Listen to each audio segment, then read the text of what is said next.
arms sales to Taiwan? I'll make a determination over the next fairly short period.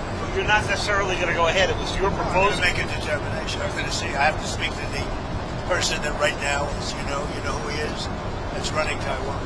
Hello, everybody. How are you, Mr. President? How are you? So we had a great stay. It was an amazing period of time. President Xi's an incredible guy.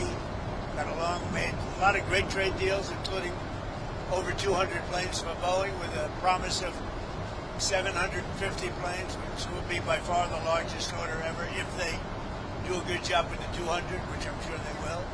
And that's General Electric also, the engines.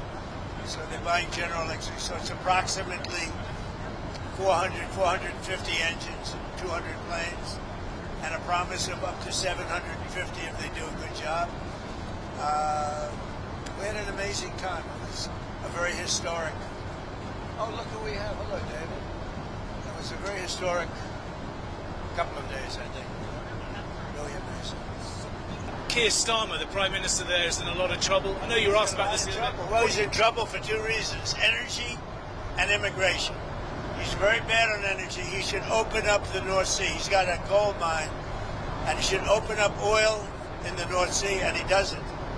They have a tremendous value. You know, they buy their oil, a lot of it, from Norway.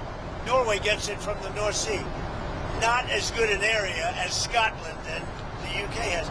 So they're paying Norway a fortune for oil that they take out of the North Sea. Do you think Starmer's going to survive as Prime Minister? It's a tough thing, unless he can straighten out immigration where he's weak, and if he doesn't start drilling and stop with the windmills all over the place that are causing havoc.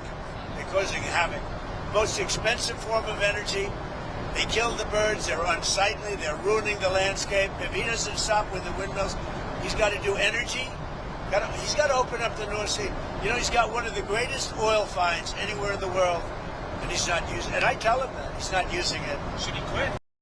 Should he quit? I don't say that.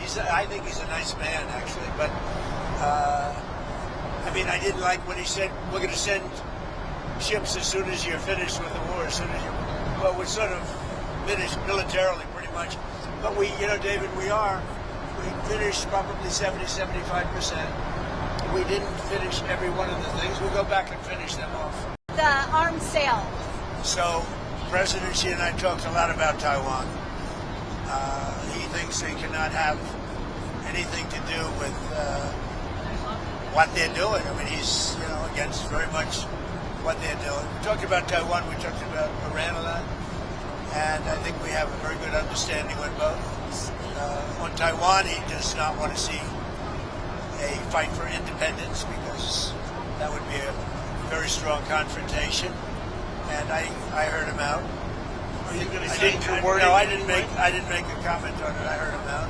I have a lot of respect for him. On Iran, it's very... Mr. President Xi said there was a risk of conflict with the US over Taiwan. No, I don't think so. I think we'll be fine. He doesn't want to see a war.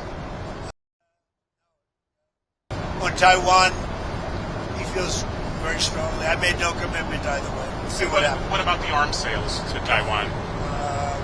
I'll make a determination over the next fairly short period.